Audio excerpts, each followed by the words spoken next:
everybody, this is Lacey here at Gunston Hall.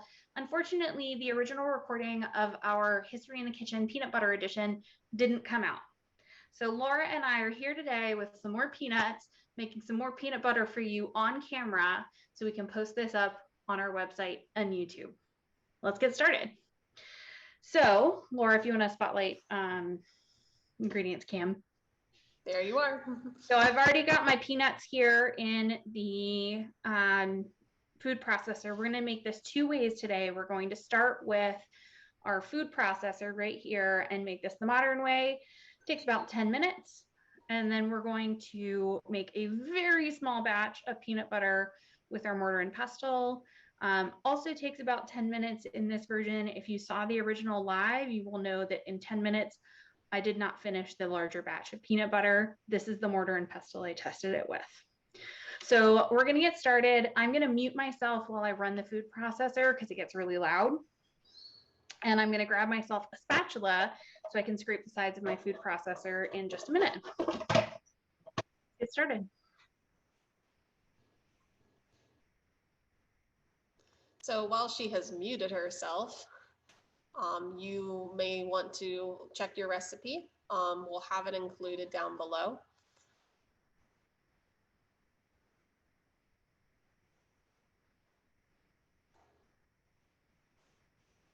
So Laura, we had some questions in the chat from last time, and I remember one of them was about the peanuts. Can you remind me what that was about? Yeah, absolutely. So the question was about salt. Are the peanuts salted or unsalted? Great. So these peanuts are unsalted. In the 18th century, their peanuts were often roasted in sand or in ash and may not have been salted. We chose unsalted peanuts today to let you control how much salt you want in your peanut butter. All right, I am going to turn the food processor on again.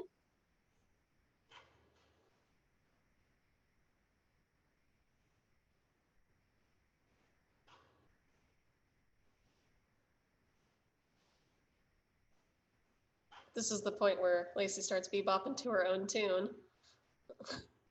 But you'll notice that she stops and she fixes it again, and that's because you want to make sure nothing gets too lumpy bumpy or that you have sections in there that are getting missed by the blades of your food processor. You want to make sure everything is nice and even. So getting in there and just mixing it up is the best thing to do. That's right. In that first batch, I had some still whole peanuts. I still have a few, like that guy there. But mostly everything is ground into kind of little bits, and it's starting to clump together some, particularly on the bottom. Did we have any other questions, Laura, that you wanted me to focus on right now? Well, I have a good question for you, which is kind of about texture. So later on, we're going to add oil to it, but you mentioned just now about it starting to clump up together. It looks kind of like sand from where I am. Is there a good way to describe sort of how the texture changes as this is being ground up? Gotcha. And I did decide not to do oil on this one. The oils, the natural oils in the peanuts are basically getting emulsified as the blades and the friction cause it to break up. So the ultimate end goal for this is sort of a Smucker's peanut butter texture, where we're looking at something that you have to stir occasionally. If you've ever had that kind of peanut butter, this is not your Jifs and Skippies of the world. This is a much more grainy texture. It's going to be a creamy peanut butter, but it's going to have a little bit more grainy texture. We'll call it rustic. We'll use the word rustic if we're going to. Yeah, I like that. Modern grocery store terminology. Yeah. All right. I'm going to go for this next one, and we'll see. We're getting really close. In the original, and in the last couple of times I made peanut butter in the food processor, this next spin through will get me to peanut butter.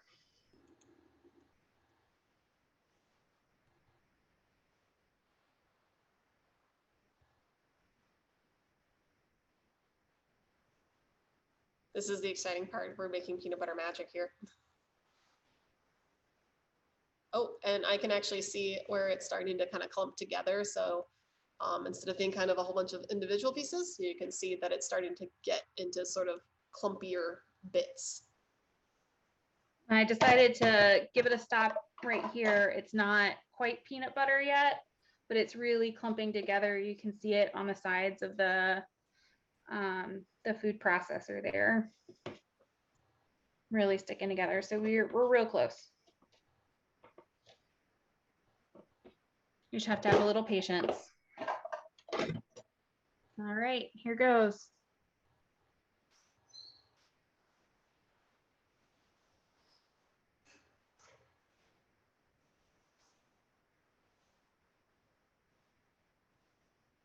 This is obviously a practice in patience, but luckily you don't have to have too much patience. You do get peanut butter pretty darn quickly out of this recipe. But of course, if you want to try it with the mortar and pestle, like she's going to show a little bit later, that one does require more patience. Oop, there we go. Look at it. You can see that it's starting to really clump up now. Whole new texture.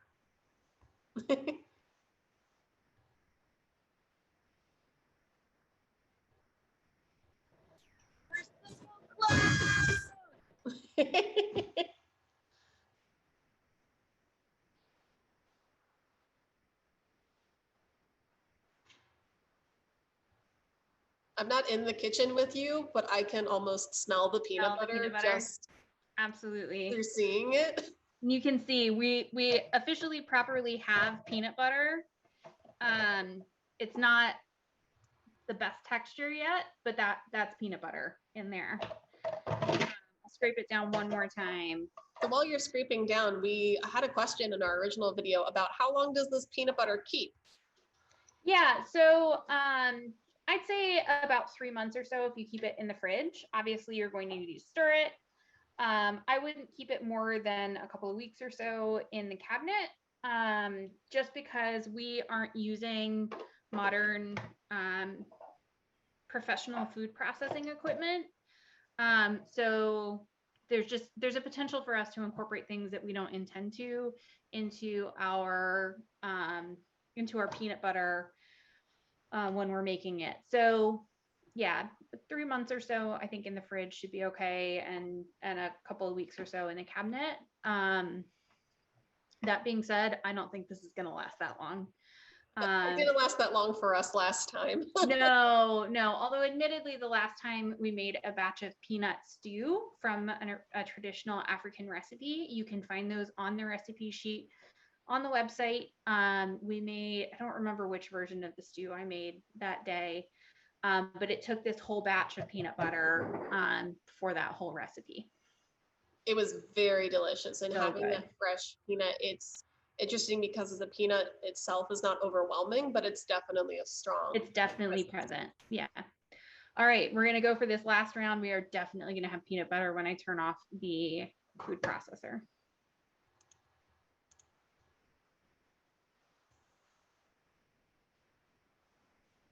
Oh man, even as soon as that food processor came on, I could tell that it was just ready to go. It reminds me a lot of making a dough where all of a sudden it just kind of lumps up together and boom, there it is.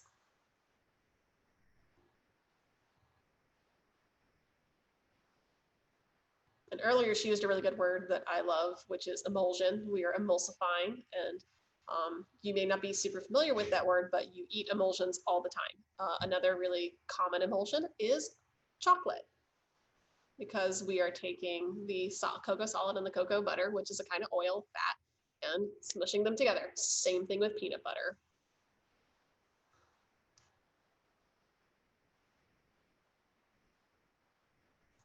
Ooh, that looks good. Here we go. We've got proper peanut butter. Oh, that looks delicious. Doesn't that look amazing? How smooth is it? Is it? It's so smooth. It's still got a grainy, gritty texture, but you can see it's just dropping right off the spatula. It does. It looks really good. You move the food processor out of the way so you can see a little better. It's just gorgeous. Yeah, I'm imagining now homemade bread with homemade peanut butter. It would the best PB&J in the world. But of Oh course, my gosh, when I tested this recipe out, heck yes, man. but you know, it's so really good. today we do associate peanut butter with things like sandwiches or Reese's or different kinds of sweet sorts of food, and it has a history of being the savory food. And in fact, there was a really great question in our chat in the original video about, you know, how does peanut butter get where it gets? How does it travel? Because peanuts actually started out as a Central and South American crop. And they end up in Africa and becoming an African staple. And right, did not get up and sail themselves across the ocean. Right. So we're talking about what today we call the Colombian Exchange, things that went back and forth. So in Africa, people in West Africa in particular were using a legume they called a ground nut, which is very similar in consistency to peanuts. And then peanuts ultimately took the name ground nut from that cousin, and in many places replaced the ground nut in West African food tradition. So when people who were brought into slavery in North America, they brought with them some of those food traditions, whether they had a choice about it or they were forcibly bringing food materials with them. Those food traditions came with them from West Africa in seeds, in produced goods. And it is because of people of West African descent that peanut butter is so popular in Virginia. They're eating things like that chicken and peanut stew that you can see on the recipe sheet for this recipe. And they're eating things of that more savory flavor, and they're actually the ones who popularize it and cause it to be on the tables of people like the Masons in the 18th and early 19th century. And I think ultimately, I don't know exactly when, I haven't tracked that yet, but it is I am positive that people of African descent are the reason that peanut soup is so popular and takes off in popularity in the 19th century in Virginia. We see a lot of foods that do that make this transition from being associated only as food of enslaved people to being food that's eaten, that's gentrified, you know, right, for gentrification. Right. And we see that with a lot of things like okra. We cooked okra this past summer, and that's a food that was brought from Africa to North America for a while, was only being eaten by people who were enslaved. And then it eventually becomes popular with the people who are enslaving them. Right. And of course, today we often, when we talk about peanuts, bring up George Washington Carver, and that's sort of the big name around peanuts. And unfortunately, there's this misconception that he invented peanut butter, but peanut butter has a way longer history than that. But he is very important because he did try to figure out a lot of other uses for peanuts and a bigger crop on a much larger, more industrial scale. Absolutely. So now we have one more way to make peanut butter, and that is in the traditional way of the 18th century. So I happen to have a very small mortar and pestle at home. So we're going to make a really small batch of peanut butter in this guy. People who were enslaved probably didn't have marble mortar and pestles in their spaces, but they had ones that were wooden.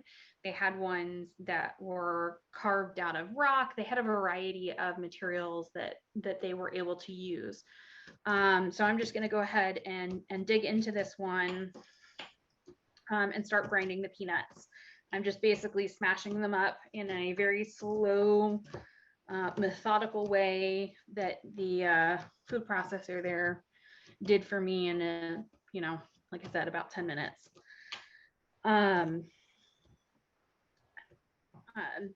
But that raises a question. We had a question last time, Laura, about wood and peanut oil, didn't we?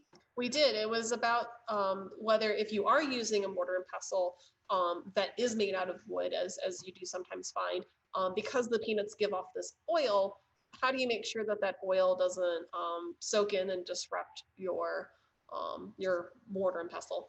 Right. So oil is incredibly good for wood. Oils in the right kinds can actually improve the material quality of wood.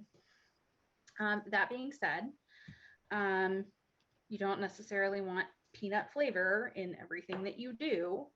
And if you get peanut oil on something, it's hard to get out. So in my modern kitchen, my preferred method of cleaning up oils, and you might be able to see it over my shoulder there at the sink, is Dawn OG dish detergent. I never underestimate the power of Dawn. I love Dawn. That being said, in the 18th century, really, really hot water, like boiling water, can help get oils out of things. What else? Sometimes salt or citrus can be helpful to use, get oil out of things. Granted, of course, people who were enslaved didn't have much access to citrus unless they were directly involved in growing it in places where that was native, like the Caribbean. But things like acids like vinegar can also do some of that same work. And of course, if you clean it right after you're done, it's better. Absolutely. Don't let it sit. Otherwise it will start soaking in. Absolutely. All right, so here we have the first round of mashing. So I've gotten everything at least mashed into small bits. You can see I've got some oiling going on. I've got some clumping, but nothing like I did with the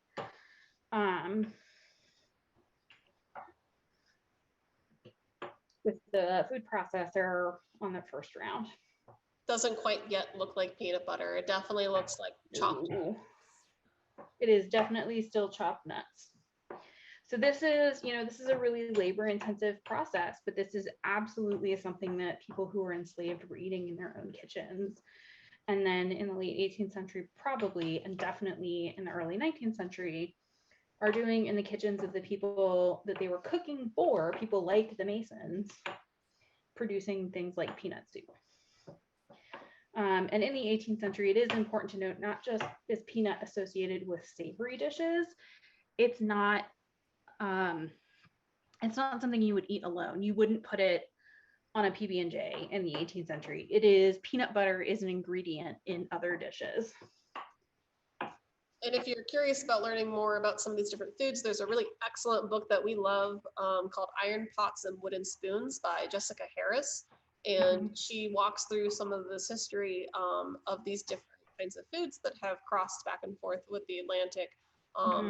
And in that she talks about how to make peanut butter like this, but also then goes on into talking about the different dishes that peanut butter is this essential component.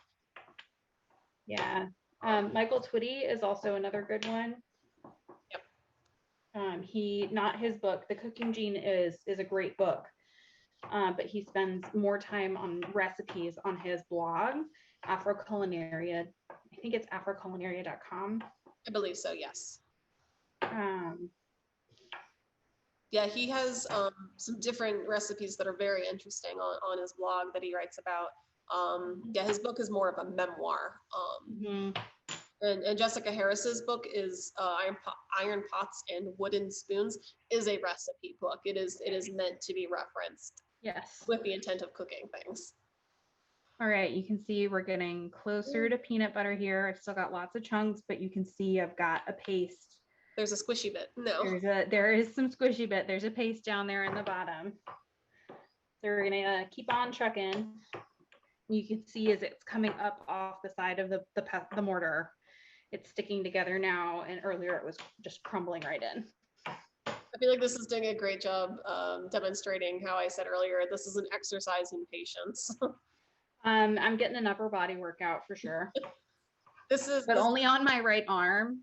Delayed gratification and like working for your supper sort of thing.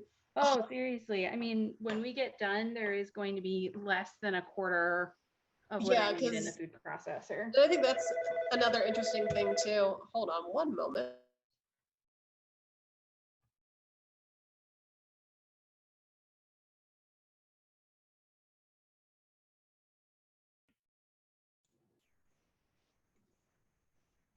One of the things that what I was going to say was that how there's a distinct difference in how much is produced, you know, when you have a small mortar and pestle and then when you have a big food processor. And so you can imagine in the 18th century, if someone wants to make a big batch of peanut butter, they're going to need a larger vessel, but also it's going to take much longer to actually make sure everything is well mixed. So hooray for electricity and modern kitchen appliances. So did we have any other questions from the chat from last time, Laura? Let me double check our list. I believe we actually were able to cover just about everything that was asked. Fantastic. Which, by the way, we do love that folks, when we get to do these as live streams, are so inquisitive.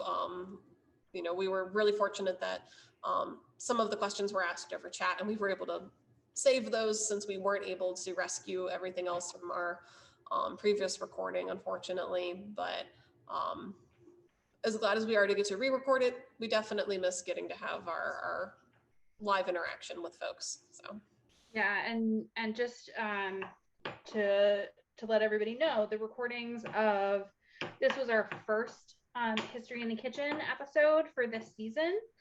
And if you are watching this one, it means that all three are live on our website and on our YouTube page, and you can go ahead and watch all of those and cook along, and know that we are going to be doing this program again, probably later in 2021, with a whole new set of recipes for you to try and cook along with us if you join us live.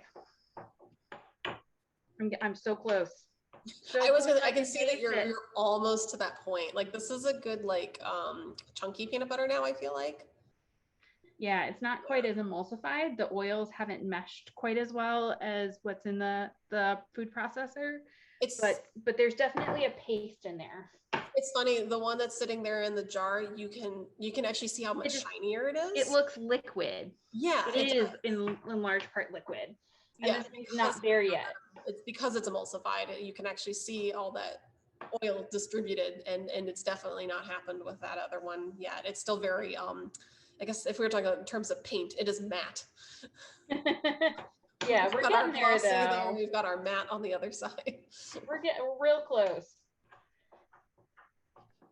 The texture is really nice. I would eat this as a peanut butter. I am fighting. I did not make it this far in the original live version because I made it in a much bigger mortar and pestle set. So you are seeing the amount of, you're actually, as a benefit of watching this as a recording, getting to see the full process here.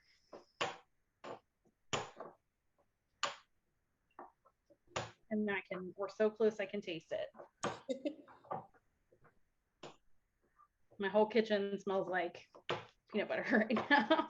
Which is, I don't think, a bad thing. I don't think that's too terrible. I will warn you that you're sort of sliding a bit off camera. Thank you. There we go. I know it's hard because you get down to the last bit and you want to kind of pull it in close so you can really hold it. I want it to be right next to me. Right? Yeah.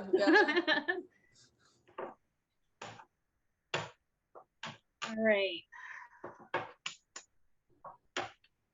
So we're getting there. I'm starting to get some sheen on it. Oop. Now I have peanut butter on me.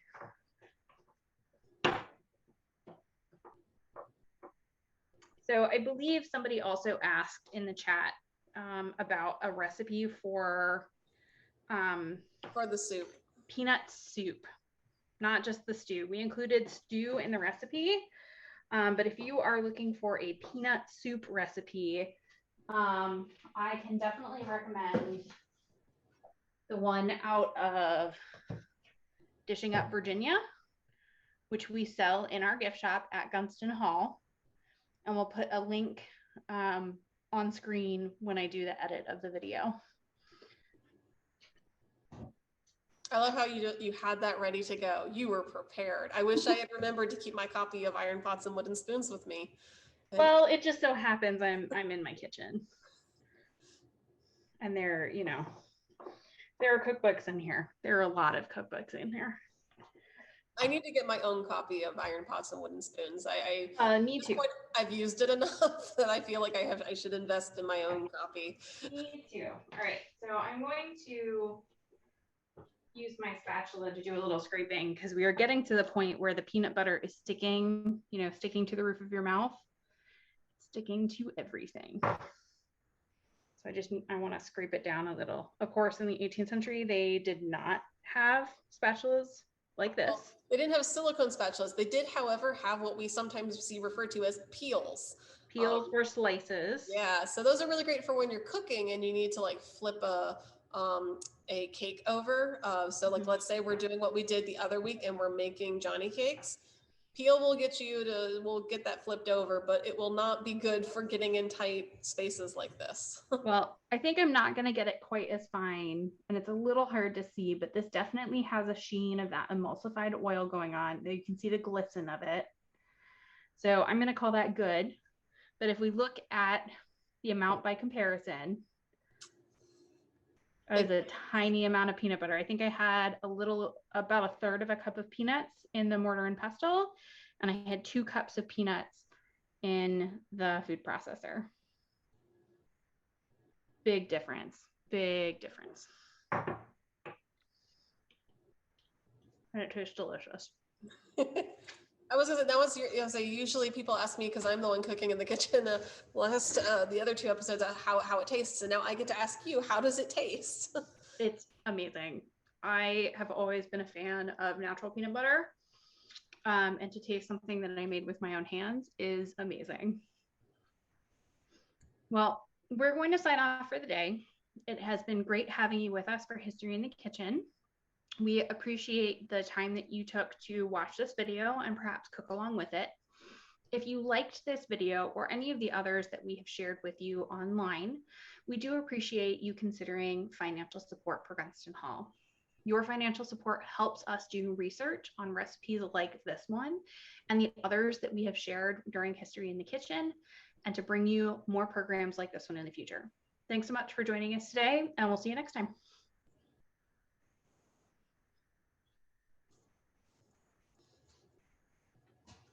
Boom! Woo!